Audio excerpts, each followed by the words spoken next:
Bueno, Luis Pablo, agradecido, desde luego, recojo tu agradecimiento, por supuesto que sí. Luis Pablo, una cosa es a mí cuando me presentan en los congresos y me leen mi currículum y me ven y digo, "Uf, qué tostón". Creo que siempre me ha parecido que eso que los demás esperan escuchar de nosotros, para mí ya no me representa. Pues si estudié mi grado, pues a qué me he dedicado a trabajar profesionalmente. O sea, me di cuenta que eso es lo menos importante. Te pregunto hoy, si esta pregunta tan ambigua, ¿quién eres tú? ¿Quién sientes que eres tú hoy? Hoy.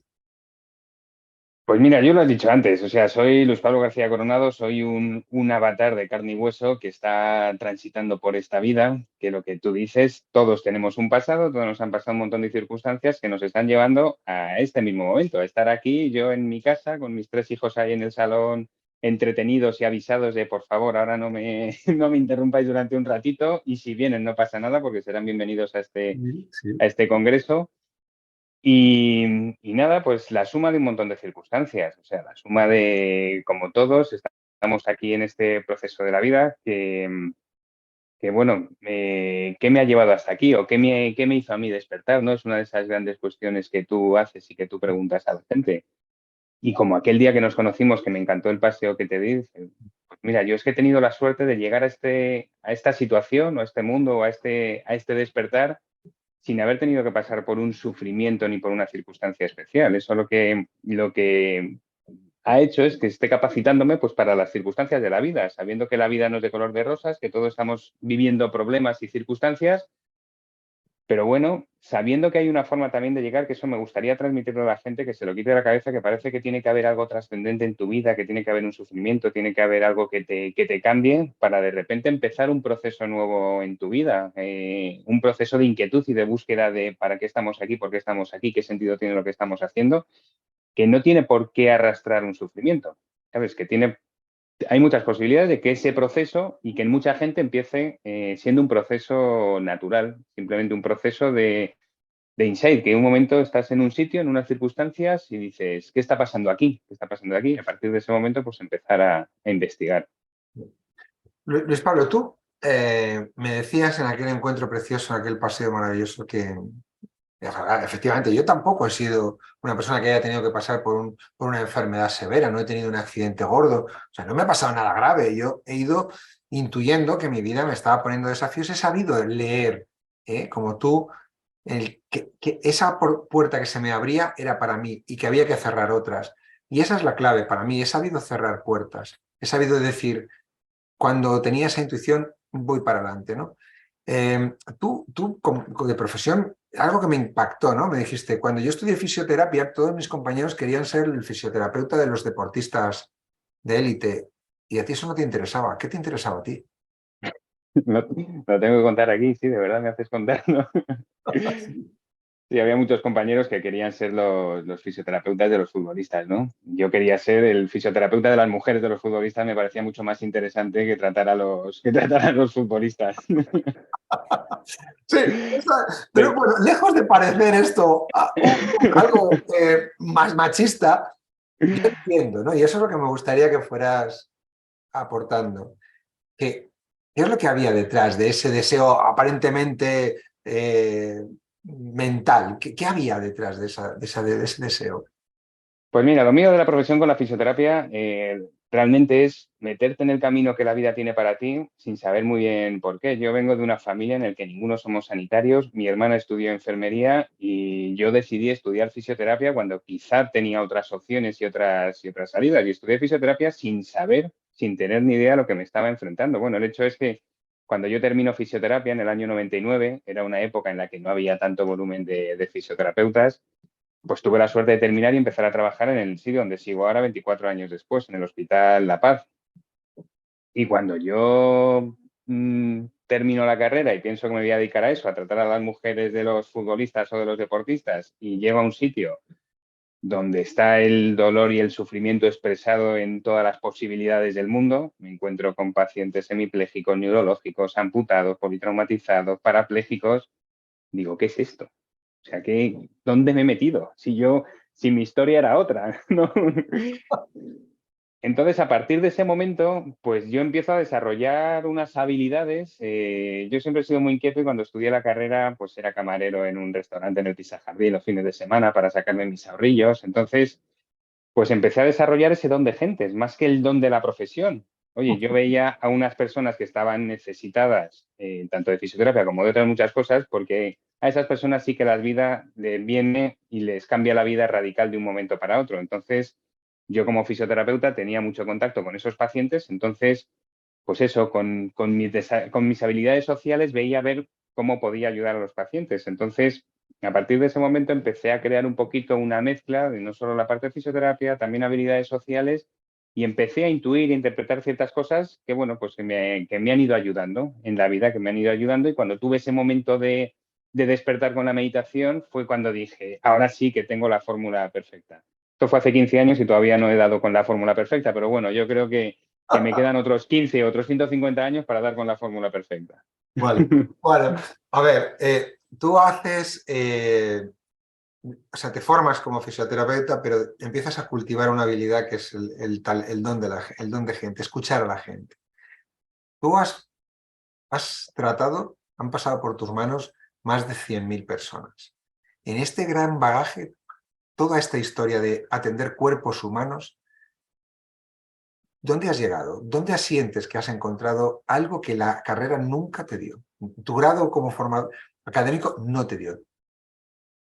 Pues mira, en cada paciente hay un maestro, o sea, escuchar a las personas, escuchar lo que hay detrás, o sea, es una enseñanza y es un aprendizaje constante. Yo creo que la vida en sí, en todo, en absolutamente todo, es un aprendizaje constante y lo que tenemos que hacer es, en vez de ponernos nosotros en el lugar de soy yo el que vengo aquí a curarte o como decía la ponente de antes, esa, como terapeutas que somos, ese abordar a la gente, yo tengo la solución de todo, yo voy a curar a todo el mundo, no, todo lo contrario. Si lo que nos beneficiamos somos nosotros, un aprendizaje tremendo de cada paciente, porque cada paciente pues ha tenido ese momento de circunstancia en el que se le ha cambiado la vida, en el que se tiene que enfrentar a un nuevo estilo de vida y te enseñan muchísimo, muchísimo. Y sobre todo vivir con esa inquietud de no poder ayudar a todo el mundo, porque por mucho que trates a mucha gente, no se puede ayudar a todo el mundo. O sea, no puedes ayudar a todo el que quieres, simplemente puedes ayudar a todo, o sea, no se puede ayudar a todo el mundo que necesita, sino solo al que quiere recibir esa ayuda. Entonces, entender muy bien qué personas quieren ayuda y qué personas han decidido seguir otro camino en el que no quieren esa ayuda, sino que quieren seguir aprendiendo por su cuenta. Claro, Luis, pero hay una parte en ti que me sorprende, ¿no? Tú tienes ese don, ese talento de ver un cuerpo, cómo se sienta en una silla, cómo se sienta en una hamaca y entender, más allá del dolor, el origen de dónde viene. Cuéntanos esto. Sí, yo al final, después de tantos años y después de tratar a mucha gente, desarrollas ahí un poquito una habilidad. Aparte de, yo he leído mucho, me he formado mucho, he hecho muchos cursos, he hecho... Y al final vi que lo primero es escuchar al paciente. O sea, cómo el paciente te describe el dolor que tiene, te está poniendo un libro abierto sobre su vida. O sea, tal y como te cuenta las cosas, te está diciendo, bueno, mucho, no solo lo que le duele, sino todo lo que le lleva doliendo, todo lo que arrastra durante mucho tiempo. Luego también me gusta mucho la biodescodificación, o sea, en función de dónde está el dolor, o sea, tú te puedes caer por las escaleras ahora mismo, en cualquier momento, dar 200.000 vueltas de campana y te puedes romper desde un tobillo hasta el otro tobillo, un brazo, un meñique, que no te pasa absolutamente nada. Eso dice mucho de por qué, o sea, por qué las cosas van a un sitio. Nuestro cuerpo es un mapa de sentimientos y de emociones y dependiendo de lo que esté afectado, al final también dice mucho de ti. Y luego cómo se tumba esa persona en la camilla. Cuando se tumba, la postura de sus brazos, de sus piernas, de su cadera, de su cabeza, cómo se coloca, también te dice mucho de las necesidades o de las circunstancias que tiene ese paciente. Y luego a mí siempre me gusta, ya sabes, entrar un poquito en meditación con ese paciente. Ya cuando entras en meditación y cuando entras con ese paciente, ya te abres a él y a lo que necesites. Vamos, conectas con su mente perfectamente y ya te pone sobre la mesa qué es lo que le pasa. A ver, Luis, ¿habéis oído? Dice, conectas con su mente y ya te dice lo que te pasa. A ver, cuenta, ¿qué es esto de se abre su mente y conecto para saber lo que le pasa? ¿Qué pasa ahí en ti? Pues mira, yo cuando empecé a trabajar la meditación, la empecé a trabajar para mí. Bueno, pues para encontrar, llegué pues hace 15 años a un sitio de meditación que me cambió la vida y empecé a trabajar poquito a poco la meditación. Y pensaba que la meditación era una herramienta personal, intransferible. O sea, lo que tú trabajes la meditación es para ti simplemente.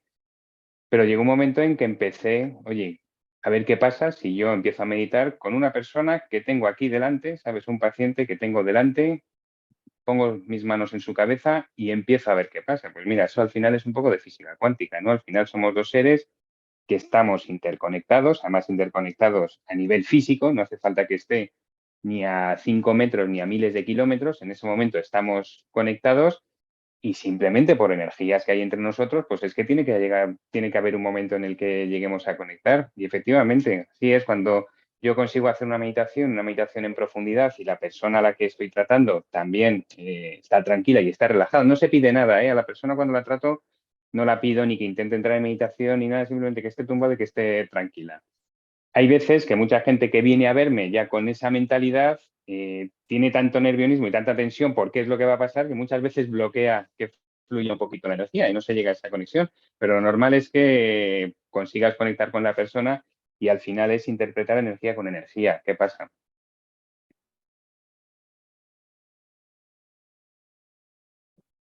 Dejo aquí un silencio para que la gente respire lo que estás diciendo. Dejo ese silencio. Qué bonito poder escuchar a una persona normal que tiene un trabajo convencional en un sistema sanitario cerrado, donde se pueden hacer cosas diferentes, donde se puede abordar al paciente de una manera diferente. Solo dejo esto porque muchas veces pensamos que los sistemas son cerrados, no se pueden cambiar y que es verdad que el sistema no se puede cambiar, pero las personas que formamos parte de los sistemas podemos estar en batalla con los sistemas o abrir una puerta, abrir una ventana dentro del sistema, iluminar ese espacio que puede estar cerrado para poner luz donde tal vez el sistema no lo permite. Y eso es lo que para mí tú, Luis Pablo, estás haciendo. En un espacio complejo donde no se puede poner mucho, porque el sistema ya lo define, es rígido, se pueden hacer milagros. Porque para mí esto que tú verbalizas, Pablo, tiene todo el nombre, es conectar con ese lado y explorar experiencias que no son normales, que no son las que cualquier humano espera. Y esto se está dando, así que felicidades y te agradezco que lo compartas. Déjame preguntarte, tú te adentras en la meditación, pero no dedicas horas en la formación, o sea, no te formas como un yogi que dedica 8 horas a la meditación. O sea, tú accedes, si no recuerdo mal, 2, 3 días y lo pillas y dices, tú, esto ya lo tengo. ¿Es así? Bueno, no es así. O sea, es así. Yo cuando fui el primer día, que fue con Ramiro Calle hace 15 años, que fue un encuentro casual y circunstancial, no hay nada casual, ya sabes, tenía que ir a este sitio. O sea, para mí fue un momento inside, y no por Ramiro Calle, sino o sea, ¿qué es esto? ¿Sabes qué es esto? Entonces, a partir de ese momento, yo empecé a profundizar un poquito en la meditación. En aquella época, bueno, pues como todo el mundo intentaba meditar, me lo proponía todos los días, pero meditaba un día sí, 15 no, 20 no, uno sí, un mes no, un año no, pero lo tenía siempre en mente y empecé a leer mucho sobre meditación, personas que meditan, todo. O sea, pues te puedo decir que en estos 15 años la biblioteca es inmensa de cosas porque es que va desde biografías, física cuántica, o sea, lo que quieras, te lleva hasta donde quieras. Y sí es verdad que yo ya me empecé a meter bastante en meditación hace cosa de 6 7 años, sí es una práctica que hago a diario. A diario. Y desde que conocí a Paramahansa Yogananda, que para mí ha sido un gran descubrimiento, o sea, también le he conocido cuando le tenía que conocer para no perder la cabeza, porque si le llevo a conocer hace mucho tiempo quizás se me hubiera ido bastante la cabeza, pero le he conocido hace un tiempo.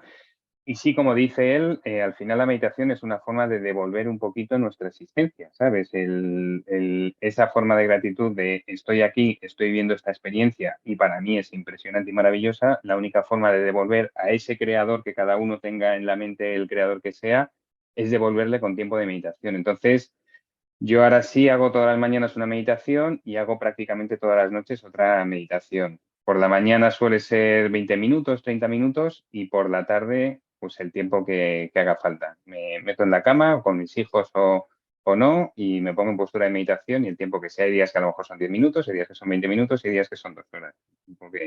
El tiempo que pueda. ¿Sabes?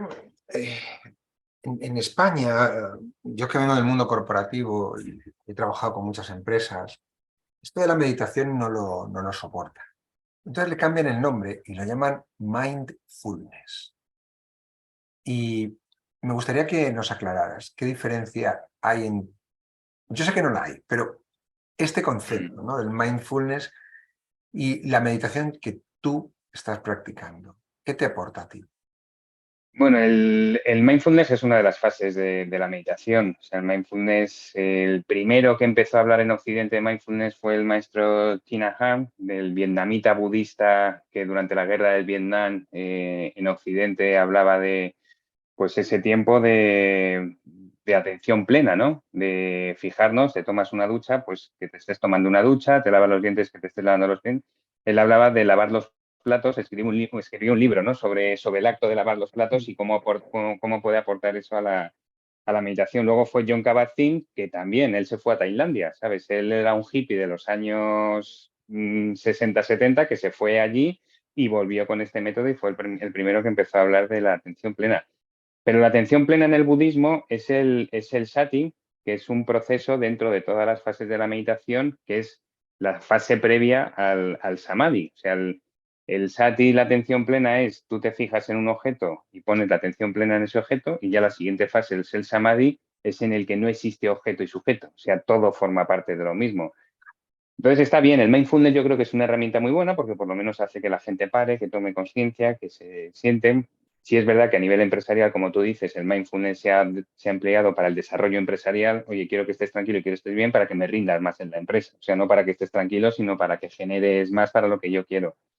Entonces, bueno, pero está bien, o sea, yo creo que es una herramienta, todo lo que sea intentar que la gente pase por un proceso de relajación y fije un tiempo de atención en algo y que sea un tiempo de parada para esa persona, pues es estupendo. Luis, tú eres un deportista de alto nivel, de alto nivel, bueno, de alto rendimiento. De alto rendimiento, no alto nivel porque no eres un profesional del deporte, pero sí de alto rendimiento, porque has hecho maratones, Ironman, Ultraman. Yo pregunto, ¿la meditación cuánto ha ayudado a que tú puedas terminar una carrera después de 37 horas De 36 corriendo? horas. 36 horas. Pues mira, yo estoy convencido de... Yo todo lo que hago lo intento experimentar en mí mismo. Entonces yo empecé a hacer deportes sin, por supuesto, involucrar a la meditación, pero luego empecé a involucrar a la meditación en el mundo del deporte. Pues, por ejemplo, en el triatlón, lo que tú dices, ese Ultraman que hice nadando 10 kilómetros sin tocar el agua en 14 meses, simplemente con trabajo de meditación y visualización, y fui capaz de nadar esos 10 kilómetros.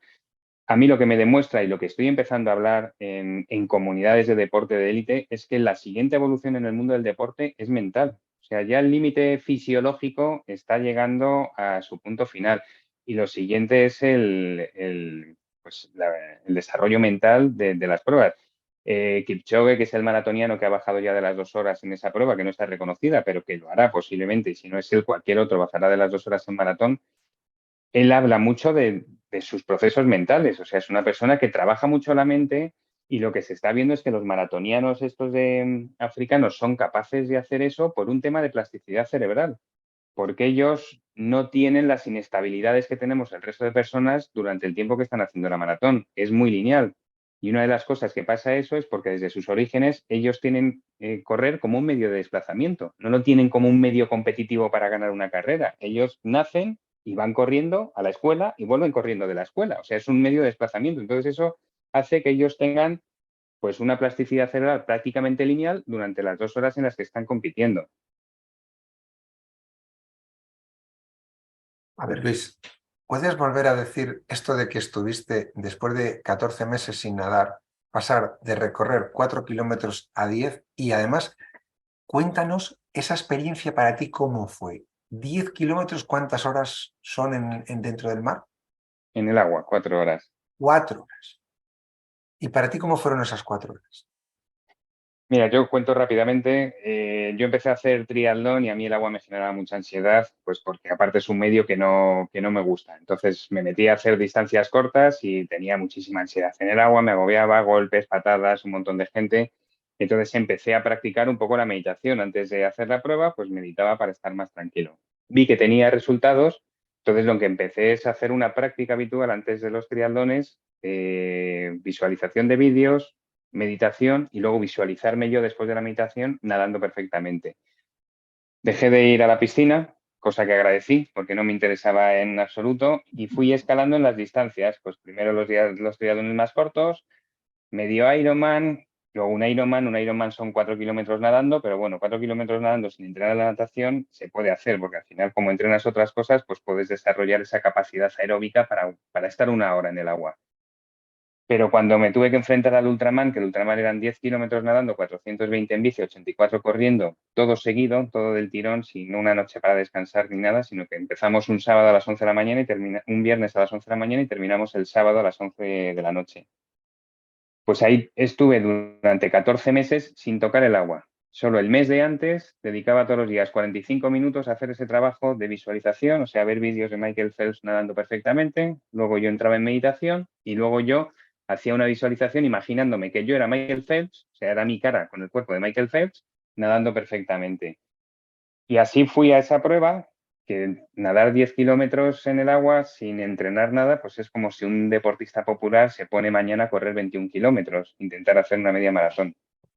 Pues yo pude vivir esa experiencia de nadar esos 10 kilómetros sin fatiga, sin cansancio, clavando el tiempo en los primeros 2.500, en los segundos 2.500, en los terceros 2.500, en los cuartos 2.500. Hice 4 horas clavadas, cada 2.500 en 1 hora, y viviendo ahí una experiencia en la que disfruté del agua, me sentía ahí como un pez, viviendo cosas mentales muy bonitas, y la verdad es que fue un proceso muy bonito.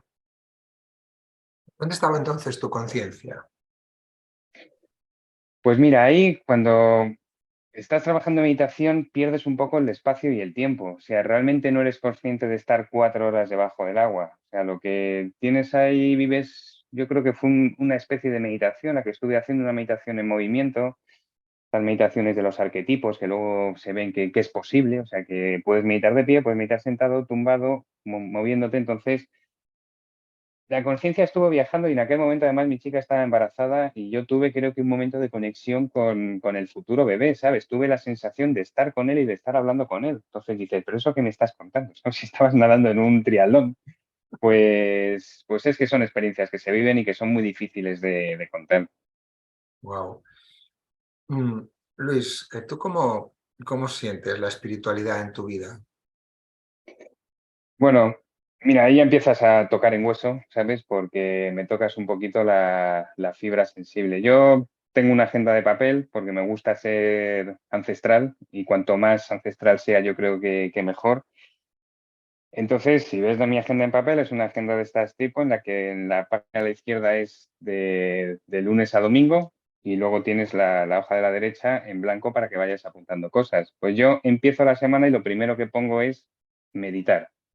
O sea, esa es mi base de la vida. Ahora mismo mi base es un desarrollo espiritual, mi base es la meditación, lo que me aporta la meditación, y a partir de ahí desarrollo el resto de facetas de mi vida, familiar, laboral, deportiva o de ocio, o lo que quieras.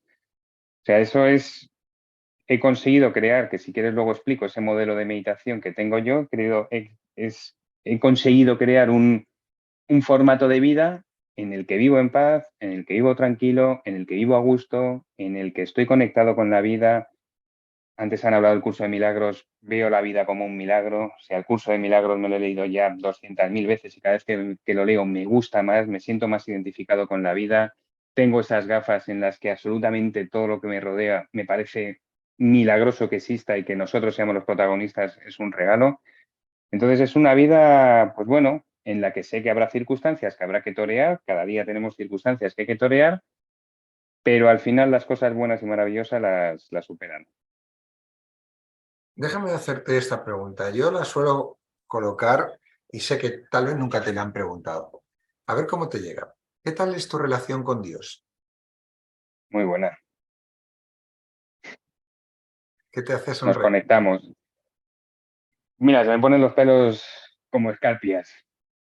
Se me ponen los pelos como escarpias.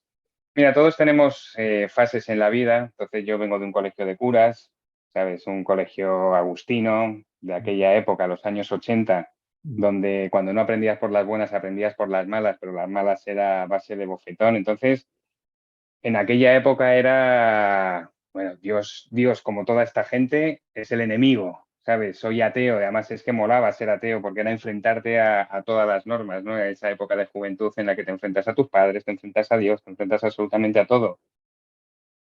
Pero fíjate, yo en esa época rezaba. Yo en esta época sí, vale, era todo lo que quieras, llegaba al colegio y me sumaba a mis amigos como que no quería saber nada con ello, pero yo todos los días cuando empezaba el día y todas las noches cuando terminaba el día rezaba un Padre Nuestro. Entonces llegó un momento en que dije, joder, ¿qué está pasando aquí? ¿Sabes qué es esto? ¿Qué es esto? Entonces, también en toda esta fase del despertar, yo he vuelto a tener una conexión muy grande con la figura de Jesús de Nazaret, que para mí es el evento crístico más importante que hemos vivido, que seguimos viviendo y que seguiremos viviendo. Y para mí la figura de un Dios en el formato que cada uno le quiera dar, para mí es, vamos, es indudable, es innegable y es de agradecer cada día la posibilidad de tener una conexión con Él. Yo creo que no hay que indagar mucho para buscar a Dios, para encontrar a Dios. Debemos en todas partes, debemos sobre todo en los niños y la relación que tengo con Él es magnífica. Qué bueno. ¿Cuándo dejas de sentir, cuándo cambia la oración, el rezo por la meditación? Porque en el fondo es lo mismo, es buscar. Pero ¿en qué momento apartas el rezo para conectar con Dios a través de la meditación? Bueno, forma un poco parte de lo mismo. Yo sigo haciendo las dos cosas, ¿eh? Para mí, el Padre Nuestro es el mantra que yo utilizo para entrar en meditación, pero eso como mantra, ¿vale? Luego se puede rezar y puedes orar. Orar siempre es pedir a alguien, a ese Dios creador algo, y meditar es conectarte. O sea, estás conectado, no estás pidiendo nada, sino que estás conectando lo de fuera con lo de dentro. O sea, es un momento de conexión. Son compatibles, pero son cosas diferentes. O sea, la oración siempre es pedir a alguien que te ayude o hablar con él o, o agradecer o lo que quieras. Y sin embargo, la meditación es un proceso más interno en el que tú, desde esa conexión contigo interior, al final acabas conectándote también con todo de fuera. Claro, qué bueno, qué bueno. Entonces, ¿cuándo sientes tú esa llamada, o si la has sentido, que sé que sí, cuándo has entrado en propósito, Luis? ¿Cuándo te das cuenta que tu vida no es un trabajo, no es cumplir con un horario? ¿En qué momento surge esa mirada hacia la vida en contribución, en propósito?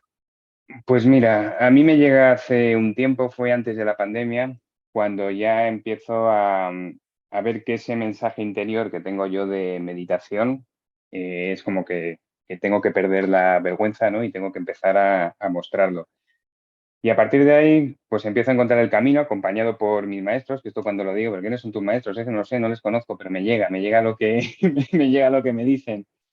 Y ellos dicen que el mensaje que yo tengo que trasladar en esta vida que estoy viviendo y donde lo estoy viviendo es ese mensaje de meditación y de servicio. O sea, yo estoy al servicio de todo el que quiera para en lo que yo pueda ayudar, acompañar de. Pero sobre todo el mensaje que me han pedido que utilice es el mensaje de la meditación. Y en Madrid, en mi sitio, donde vivo. O sea, nada de huir a la montaña, huir a la playa, porque les pregunté, pero es que yo tengo la necesidad de irme fuera, me voy, tú te tienes que quedar aquí donde estás, que para eso eres madrileño y eres gato. Tú tienes que hacer tu labor en una capital de provincia. Y luego ya veremos, cuando hagas tu labor ahí ya veremos dónde te lleva la vida. Claro, es cierto esto, porque muchas veces confundimos, ¿no? Y creemos que debemos buscar a Dios o como cada uno quiera a su yo más elevado en un monje, en un monasterio. Yo no sé si te conté que cuando tuve una crisis profunda, un vacío existencial, cuando me di cuenta de que estaba desconectado de esta fuente superior, pensé que encontraría a Dios en un monasterio. Y estuve 5 días en un monasterio, el monje hospedero en el monasterio de Poblet, en Cataluña, Tarragona. Y cuando llegué allí, el monje hospedero me decía, ¿usted qué viene, señor Rodríguez? Y dije, "Hombre, yo sería bueno si me encontrara con Dios". Y me dijo, Dios está en todos los sitios. Y yo le decía, pero vamos a ver, ¿esto qué es? Sí, esa es la típica frase que me ha hecho siempre dudar de que exista Dios, ¿no? Mm. ¿Cómo puede ser? Y él me decía, sí, está en la silla, está en este sillón. Y yo me metí dentro del monasterio, estuve 5 días, un retiro de silencio. Allí comencé a escribir mi libro tras el velo del ego. Y cuando salí del monasterio me dice en el coche el monje hospedero, bueno, señor Rodríguez, usted al final tengo la sensación de que se ha ido sin encontrar a Dios. Y le dije, muy cierto, todavía no lo he encontrado. Estoy hablando del año 2012. Afortunadamente, y lo digo en voz alta, me lo encontré no mucho tiempo después, donde menos me lo imaginaba, donde menos me lo esperaba, y fue una experiencia extraordinaria. Y desde entonces, como tú dices, me llevo muy bien, no con la imagen, no con la figura, sino con esa sensación, como tú hablas, ¿no? Que tú encuentras en la meditación y que yo encuentro en muchos espacios dentro de mí y que me ayudan, como decía Esther, ¿no?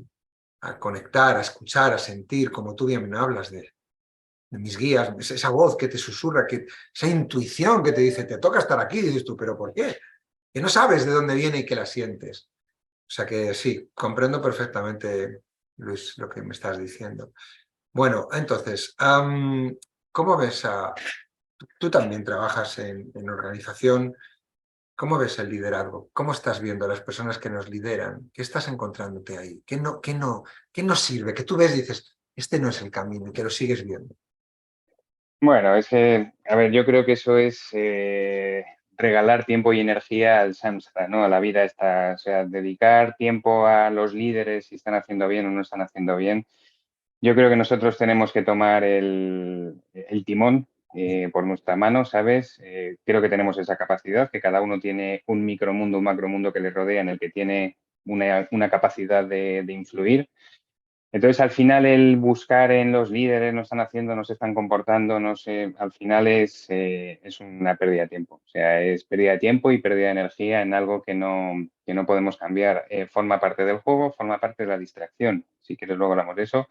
Forma parte de esa distracción en la que o estamos metidos o nos quieren meter. Entonces, nada. ¿Cómo ves la distracción? ¿Cómo es la distracción? Pues mira, la distracción, nos metemos en materia entonces, ¿no? Venga. Nos metemos en materia.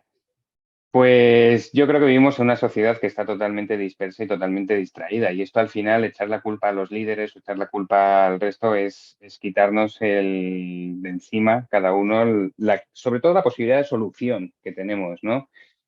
Yo creo que estamos viviendo un momento fundamental en la historia de la humanidad, el fin de esta humanidad para que comience la siguiente. Esta humanidad que empezamos, pues se puede decir con Adán y Eva, y se está volviendo, o sea, como toda la historia es cíclica, estamos viviendo el momento de Adán y Eva ahora mismo. O sea, Adán y Eva salen de ese paraíso porque al querer ser como Dios, pues abusan del árbol de la vida y del árbol del conocimiento a través de una manzana, ¿no? Entonces, pues nosotros estamos en esa situación, o sea, tenemos el árbol del conocimiento a nuestro alcance, que puede ser tanto la intuición como Internet. En Internet mismo tenemos todo el conocimiento a nuestro alcance, pero lo que estamos haciendo es utilizar las tecnologías como medio de distracción. O sea, estamos teniendo todo el conocimiento que podamos tener cerca y próximo, lo que estamos haciendo es llevarnos por el camino del diablo, de la distracción, de esa pérdida de tiempo, de una vida al final en la que no encontramos el sentido. No encontramos el sentido porque buscamos cosas en base a la inmediatez. Entonces, se está perdiendo, se nos está dando ya una última oportunidad de quiero que tengas todo el conocimiento, quiero que te desarrolles tú todo lo que puedas, quiero que seas tú y volvemos otra vez a perdernos en distracciones. El árbol de la vida, pues es lo mismo, o sea, tenemos la posibilidad de tener una vida plena y sana y se está creando una sociedad enferma y longeva. O sea, ¿de qué sirve ahora que vivamos 100 años o 120 años si enfermamos desde los 22 años, 23 años? Yo no quiero meter en todos estos procesos a los niños.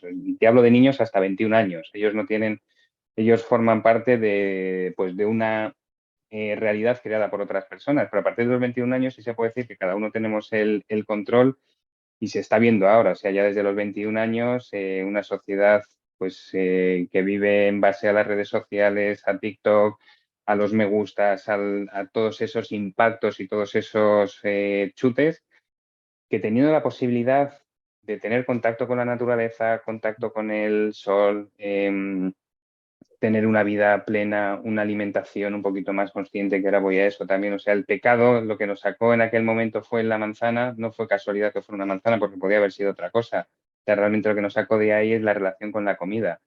La relación que tenemos ahora con la comida es la mayor de las distracciones. O sea, el ser humano ahora mismo lucha contra un montón de adicciones y una de ellas es la relación que tenemos con la comida, que esto no significa dejar de comer, significa que no podemos vivir una vida 100% dependientes de estar comiendo, de qué como, de qué no como, si esto me viene bien, esto me viene mal, esto me engorda, esto no me engorda, productos que son totalmente incompatibles con la vida del hombre, pero que se permiten comercializar de la forma más sencilla, que eso incluso no nos perjudicaría a nosotros. Lo que pasa es que como estamos en todo ese proceso de retroalimentación en el que todo lo que tenemos alrededor es negativo, pues al final nos acaba perjudicando todo. Entonces nos acaba perjudicando la tecnología, nos acaba perjudicando la vida misma y nos acaba perjudicando la alimentación. Entonces, ¿cuál es el futuro del ser humano? Pues al final volver a resetear, volver a salir, o sea, volver a empezar de nuevo o controlar todos esos aspectos, o sea, controlar el conocimiento, controlar la vida y controlar la alimentación,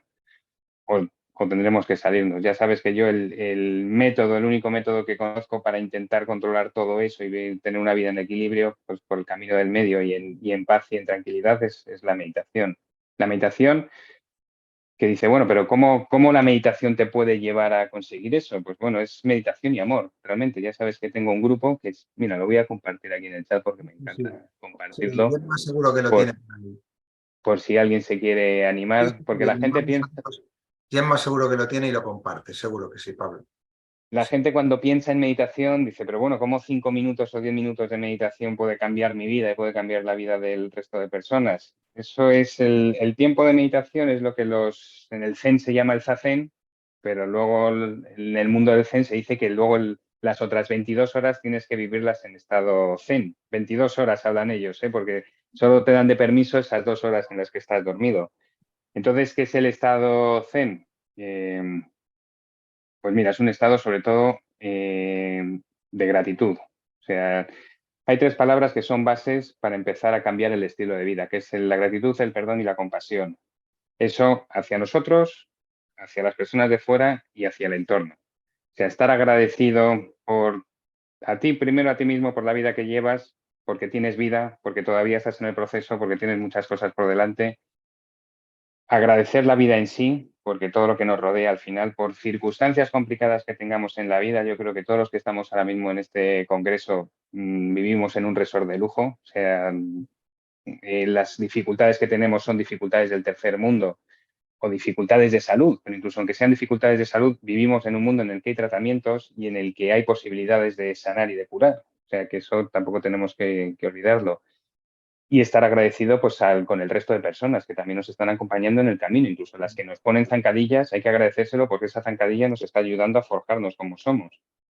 Luego el perdón, lo mismo, perdonar a las personas, sobre todo aquellas que nos hacen pupita, porque perdonar a los que amamos es muy sencillo, pero hay que perdonar a todos aquellos que nos hacen pupa y perdonarnos a nosotros mismos.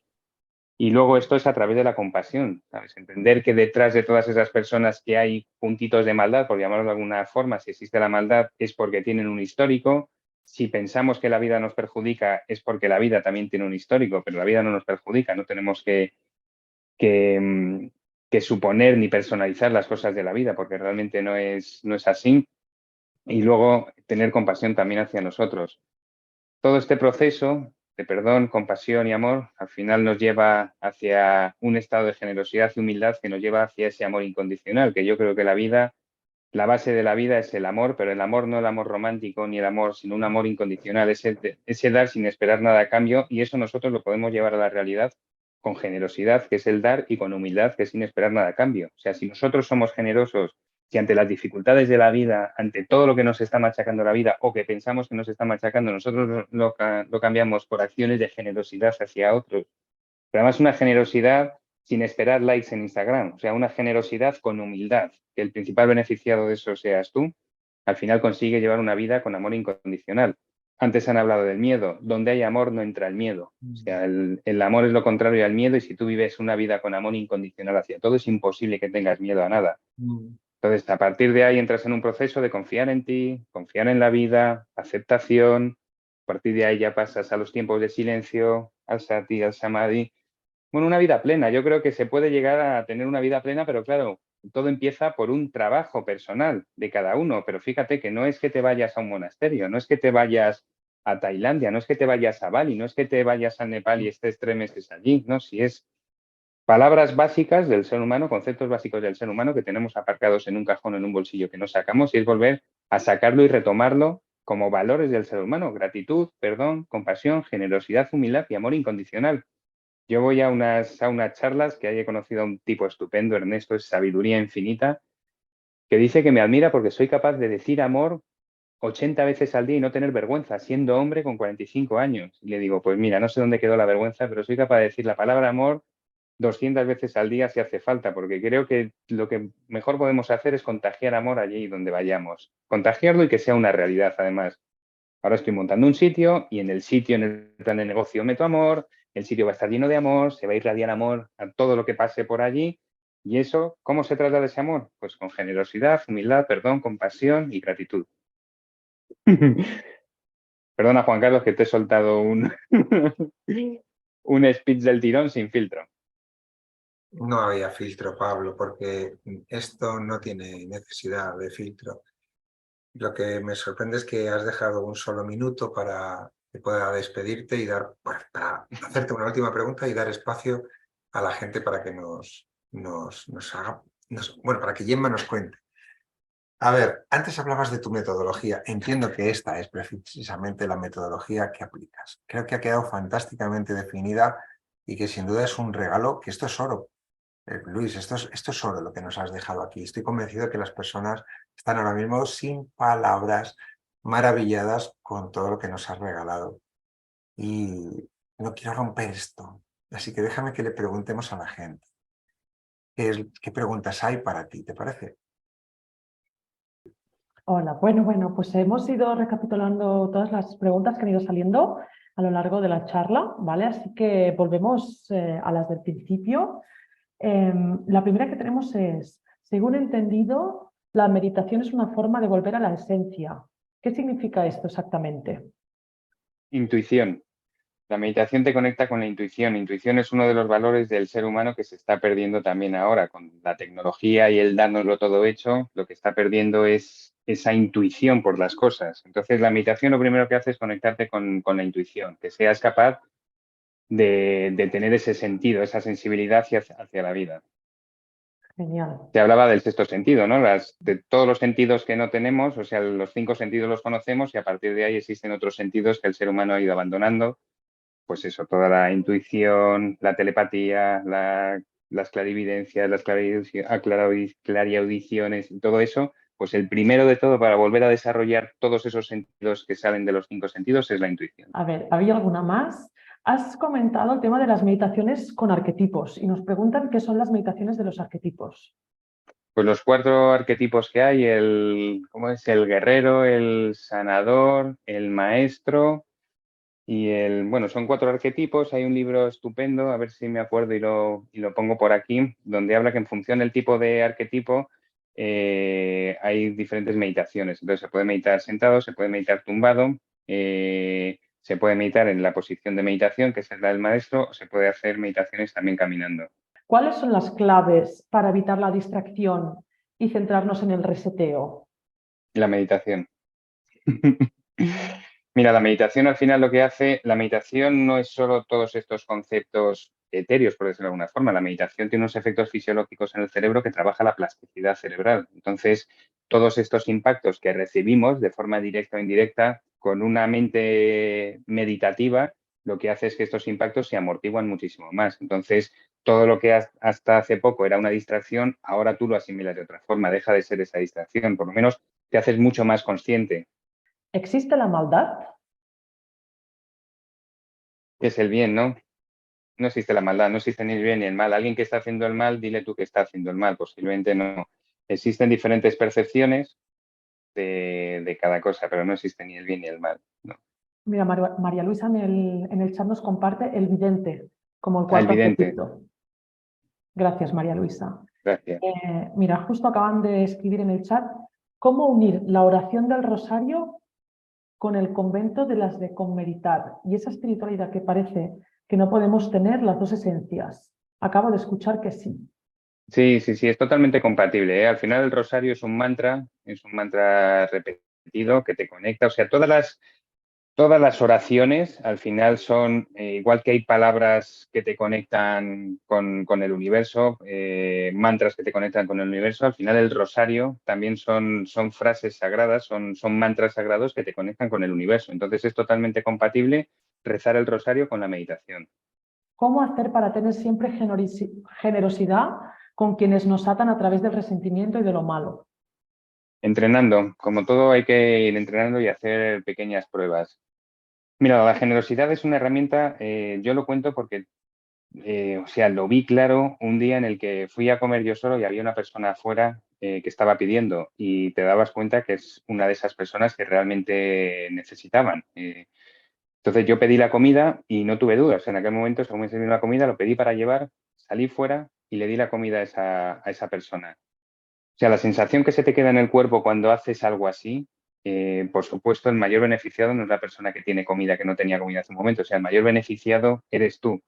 Entonces, cuando tú tienes resentimiento o algún conflicto con una persona, empieza a tener muestras de generosidad no hacia esa persona, empieza a tener muestras de generosidad hacia otra persona. No tiene por qué ser con esa persona. O sea, lo que tu cuerpo y tu mente necesita es sentir la generosidad. Entonces, empieza a tener pequeños detalles de generosidad a quien te resulte más fácil y luego para ponerte en sintonía con esa persona no tiene por qué ser generosidad, tiene que trabajar el perdón y la compasión. O sea, mandar perdón y entender la compasión que esa persona que te está haciendo ese daño realmente no es esa persona, son un montón de circunstancias y luego perdonarte a ti también porque tú has abierto la posibilidad de recibir ese sufrimiento de esa persona. Cuando hablabas del mentor que te cambió la vida, si puedes repetir su nombre. Ramiro Calle, sí. Ramiro Calle, vale, genial. También nos comentan, soy mamá, ¿podrías comentar un poco sobre la paternidad, tu proceso? Es que yo amo a mis hijos. O sea, además, esto de ser padre, hasta que no lo vives, no sabes lo que es. Yo sabía que quería ser padre, pero cuando cogí a mi hijo por primera vez, pues fue, vamos, no te voy a decir porque no es comparable como cuando entré donde Ramiro Calle, pero cogí a mi hijo por primera vez y dije, ya tuve esa sensación de amor incondicional. O sea, es que por esta persona doy y hago lo que sea, sin esperar nunca nada a cambio. O sea, eso es uno de los mayores problemas que tiene la paternidad y la maternidad. El que llegue en algún momento en el que le digas a tu hijo, con todo lo que yo he hecho por ti, eso es una condena y una sentencia tanto para el padre como para los hijos. El amor de padre a hijo tiene que ser incondicional, sin esperar nada a cambio, porque es el proceso natural de la vida. Perdón, que parece que me he puesto ahí tajante, pero es que esto para mí es un tema muy, muy importante. Cuando hablas de que todas las enfermedades tienen tratamiento o solución, ¿tienes experiencia personal en haber pasado por un tipo de crónica y haber sanado? No, no sé si he dicho eso, pero me equivoco, ¿eh? O sea, no todas las enfermedades tienen posibilidad de sanación. O sea, hay enfermedades que forman parte del proceso de esa persona. O sea, el ciclo por esta vida, cada uno lo termina de una forma o de otra, ¿vale? No todas las enfermedades tienen sanación. Todas las enfermedades tienen ayuda, pues, con la sanación, por supuesto que sí, con el proceso que sea. O sea, yo creo mucho en el chamanismo. De hecho, hay veces que me considero ahí un poco chamán, porque creo que a través de la meditación se pueden conseguir muchos procesos de sanación, pero eso, por favor, que no lleve a que todas las enfermedades tienen posibilidad de curación o de sanación. O sea, hay que respetar también ciertas decisiones conscientes o no conscientes de la persona de abandonar este mundo. Esto conecta también con una pregunta que dicen, ¿qué opinas de la sanación con medicina cuántica? Bien, o sea, si, a ver, me parece bien la sanación por medicina cuántica y por medicina tradicional. O sea, esto no quiere decir, la medicina tradicional, ya sabéis que es la inmediatez, me duele algo, dame una pastilla para quitar eso y no doy permiso a saber qué es lo que está pasando.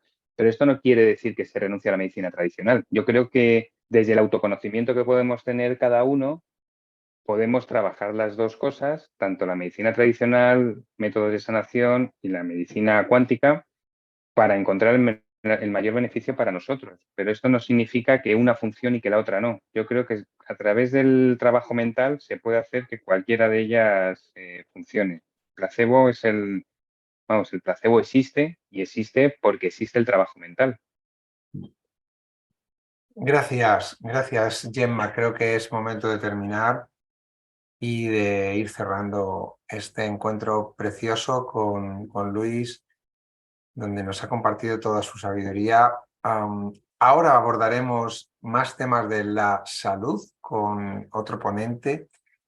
Luis ha estado para acompañarnos en ese equilibrio mente-cuerpo y ahora nos adentraremos también en otro espacio extraordinario. Luis, estaríamos aquí contigo pues toda la tarde, pero el tiempo es un recurso en esta tercera dimensión escaso y todos tenemos que Y ocuparnos de... hay que aprender de más personas, claro que sí. No, de verdad, Juan Carlos, muchísimas gracias por darme esta posibilidad, por charlar conmigo, a todos los oyentes y un placer conectar con personas como tú. Qué bueno. Pues mira, hay muchos agradecimientos en el chat y bueno, incluso algunas personas pues se atreven a aplaudir porque yo soy el primero. Gracias, Pablo. Ha sido un placer tenerte aquí y pronto sabremos de ti. Hasta pronto. Muchas gracias. Un abrazo. Muchas gracias, hasta luego.